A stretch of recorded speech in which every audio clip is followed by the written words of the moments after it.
Item number SCP-308. Object Class Safe. Special Containment Procedures. SCP-308 is stored in a sterile containment module with restricted access.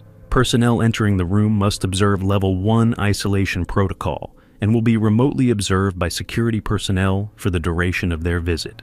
No organic material may be placed in SCP-308 without Level 4 authorization. SCP-308 will remain open unless involved in active experimentation. Description: SCP-308 is an ornate funerary casing of Aztec origin, dated roughly 500 years old, with dimensions 1.8 meters by 0.9 meters by 1.2 meters. It was found at the archaeological excavation, among similar, though mundane, artifacts in a temple complex.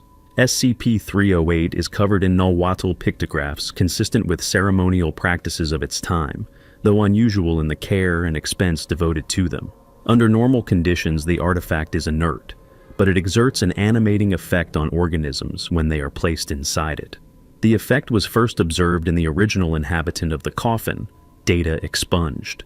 The poor condition of the individual has been attributed to its 500-year incarceration in the casing without nourishment or stimulation. Healthy, injured, or even deceased subjects are transformed by the artifact. Regardless of the condition of an organism prior to placement in the coffin, with one exception, see below, the creature will exhibit certain traits upon removal. Superficially, subjects remain unchanged, retaining injuries and conditions sustained prior to exposure. Despite the nature and seriousness of such trauma, however, subjects appear alive and responsive to the extent the injuries allow. For example, a subject exposed to a fatal dose of cyanide, in excess of 100 times fatal dosage, conversed normally, respired, and displayed vital signs such as heartbeat and brain activity. The subject also presented classical symptoms of acute poisoning, including shortness of breath, drowsiness, headache, and cyanotic skin, but did not succumb even after a period of many days.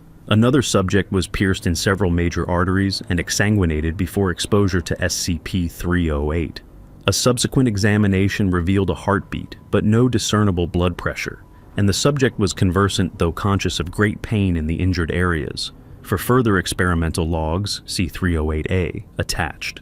Subjects in this altered state will neither succumb to any injury, again, one exception, no matter how severe, nor heal any wound, no matter how minor. In addition, they display a dependence on the artifact similar to addiction, insisting on regular exposure and becoming erratic and violent when this is withheld. Subjects experience pain normally, and many who have suffered extensive damage will rapidly deteriorate psychologically.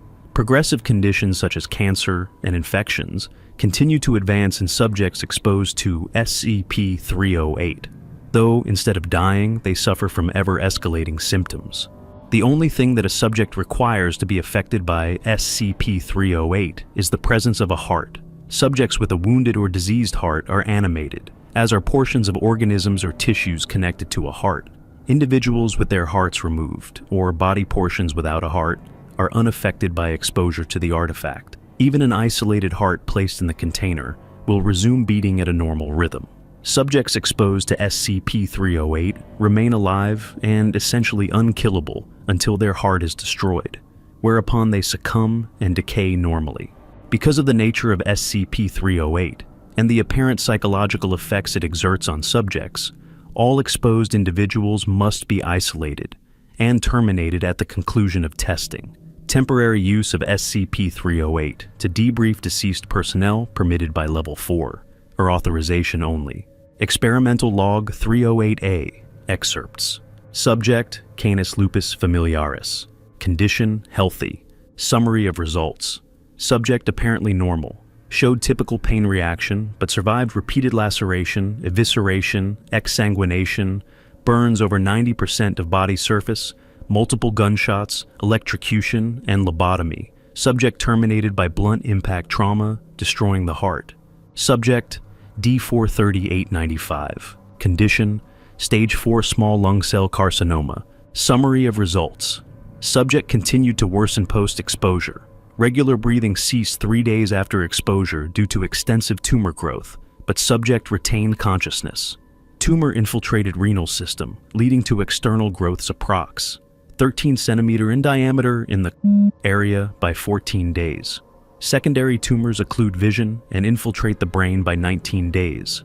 Upon the final ceasing of biological function at 52 days, metastatic tumors were evident over 70% of the body's surface area and had infiltrated every organ system including the heart, which was the cause of subject's death. Subject, D34892. Condition, head and heart surgically removed from the rest of the body, keeping attached vasculature intact. Summary of results. Subject revived and apparently conscious, though apparently in too much pain to communicate meaningfully. Applied painkillers had no visible effect. Research ongoing. Subject, Agent. Condition, terminated in the line of duty recovering SCP. Summary of results. Animated for debriefing. Subject requested and was granted 2 weeks to prepare a post-action report before termination. After 9 days, subject's nightly request for access to SCP-308 was denied.